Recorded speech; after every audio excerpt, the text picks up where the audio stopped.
அவை தலைவருக்கு வணக்கம். இந்த பட்ஜெட் விளிம்புநிலை மக்களுக்கு விரோதமான ஒரு பட்ஜெட் என்பதை முதலில் வேதனையோடு பதிவு செய்ய விரும்புகிறேன். விவசாயிகளை, தொழிலாளர்களை வஞ்சிக்கிற பட்ஜெட்டாக இது உள்ளது. அது மட்டுமில்லாமல் தமிழ்நாடு உள்ளிட்ட இந்தி அல்லாத பிறமொழி பேசும் மாநிலங்களை குறிவைத்து பிஜேபி ஆட்சி இல்லாத அல்லது ஆள முடியாத மாநிலங்களை குறிவைத்து புறக்கணிக்கிற, வஞ்சிக்கிற ஒரு பட்ஜெட்டாக இருக்கிறது. தமிழ்நாட்டுக்கு இந்த பட்ஜெட்டில் எந்த ஒரு புதிய திட்டத்தையும் அறிவிக்கவில்லை, நிதி ஒதுக்கீடு செய்யவில்லை. ஏற்கனவே சமக்ரா சிக்ஷாவுக்கு ஒதுக்க வேண்டிய நிதி மறுக்கப்பட்டிருக்கிறது, 3542 கோடி. ஜல்ஜீவன் மிஷனுக்காக தமிழ்நாடு அரசு கோரிய 3100 கோடி மறுதளிக்கப்பட்டிருக்கிறது.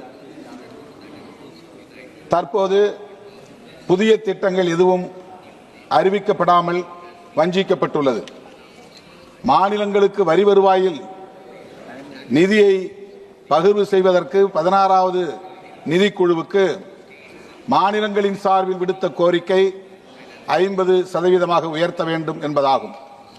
ஆனால் மீண்டும் அதே 41% மட்டுமே ஒதுக்கீடு செய்வது என்ற முடிவை 16வது நிதிக்குழு பரிந்துரைத்துள்ளது. அதை பின்பற்றியிருக்கிறது அரசு.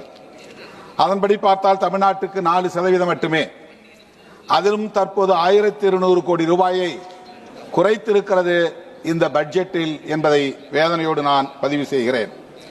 கோவை பெருநகரத்திலும் மதுரை பெருநகரத்திலும் மெட்ரோ ரயில் திட்டம் தேவை என்கிற கோரிக்கை ஏற்கப்பட்டு இப்போது அது நிராகரிக்கப்பட்டிருப்பது வேதனை அளிக்கிறது. அதுபோல ஓசூர் மிக முக்கியமான ஒரு பகுதி, தருமபுரி அருகே உள்ள இடம், தொழில் வளர்ச்சி பெற்று வருகிற ஒரு பகுதி. அங்கே விமான நிலையம் மிக முக்கியமான ஒரு தேவை என்கிற கோரிக்கை முன்வைக்கப்பட்டது, அதுவும் நிராகரிக்கப்பட்டிருக்கிறது. தமிழ்நாடு வளர்ச்சியடைந்து விடக்கூடாது என்கிற உள்நோக்கத்தோடு இவ்வாறு செய்யப்படுகிறதா என்ற கேள்வி எழுகிறது. அல்லது தமிழ்நாடு இந்தியாவுக்குள் ஒரு மாநிலமாக இருக்கிறதா இல்லையா என்கிற கேள்வி எழுகிறது. 100 நாள் வேலை திட்டத்தை பெயர் மாற்றி அறிவித்திருக்கிறீர்கள். 125 நாள் வேலையாக உயர்த்தி இருக்கிறோம் என்று அறிவித்திருக்கிறீர்கள். ஆனால் வளர்ச்சியடைந்த தமிழ்நாடு போன்ற மாநிலங்கள் அந்த 100 நாள் வேலை திட்டத்தை நடைமுறைப்படுத்த முடியாத அளவுக்கு அதற்கான விதிமுறைகளை, வரையறைகளை திருத்தம் செய்திருக்கிறீர்கள்.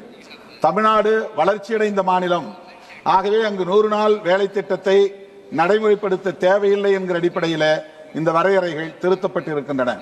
கல்வியிலே, சுகாதாரத்திலே, தொழில் வளர்ச்சியிலே இன்றைக்கு இந்தியாவிலேயே முதல் மாநிலம் என்கிற தகுதியை பெற்றிருக்கிற ஒரு மாநிலம் தமிழ்நாடு.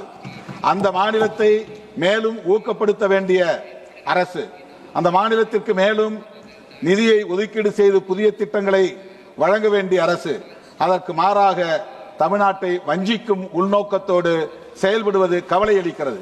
பீகாருக்கு தேர்தல் நடந்த போது புதிய புதிய திட்டங்கள் பீகாருக்கு அறிவிக்கப்பட்டது. ஆயிரக்கணக்கான கோடி நிதி ஒதுக்கீடு செய்யப்பட்டது. ஆனால் விரைவில் தமிழ்நாட்டிலே தேர்தல் நடைபெற உள்ளது.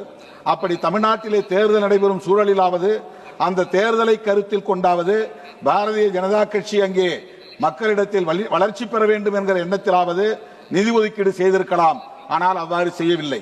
அதிலிருந்து என்ன தெரிகிறது என்றால், தமிழ்நாட்டுக்கு நிதி ஒதுக்கீடு செய்வதன் மூலம் எந்த பயனும் இல்லை.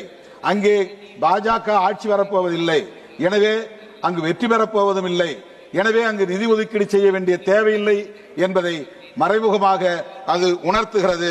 இது மிகுந்த கவலை அளிப்பதாகவும் இருக்கிறது இந்த ஓரவஞ்சனை நடவடிக்கை. அதுபோல வேலை வாய்ப்புகளை உருவாக்கக்கூடிய MSME துறைக்கும் வேளாண்மை துறைக்கும் போதிய நிதி ஒதுக்கீடு செய்திருக்க வேண்டும். அவ்வாறு செய்யவில்லை. தமிழகத்தில் இளைஞர்கள், வேலை வாய்ப்பில்லாத இளைஞர்களின் எண்ணிக்கை பெருகி இருக்கிறது. தனியார் துறைகளை நாடி செல்லுகிற வேலைவாய்ப்பை தேடுகிற இளைஞர்களின் எண்ணிக்கை பெருகி இருக்கிறது. அவர்களுக்கான வேலைவாய்ப்பை தருவதற்கு எந்த ஏற்பாடும் இந்த பட்ஜெட்டிலே இல்லை என்பது வேதனை அளிக்கிறது. ஒட்டுமொத்தத்தில் தமிழ்நாட்டை இந்த பட்ஜெட் வஞ்சித்திருக்கிறது. இது போன்ற ஓரவஞ்சனை போக்குகள் ஒட்டுமொத்த இந்தியாவின் வளர்ச்சிக்கு எதிராக அமையும். இந்தியாவில் அனைத்து மாநிலங்களும் ஒருங்கிணைந்த வளர்ச்சியை பெற வேண்டும் என்கிற உயரிய நோக்கத்தோடு பட்ஜெட் தயாரிக்கப்பட்டிருக்க வேண்டும். தமிழ்நாட்டை வஞ்சித்த இந்த பட்ஜெட்டை விடுதலை சிறுத்தைகள் கட்சியின் சார்பில் எதிர்ப்பு தெரிவித்து வாய்ப்புக்கு நன்றி கூறி அமர்கிறேன். நன்றி, வணக்கம்.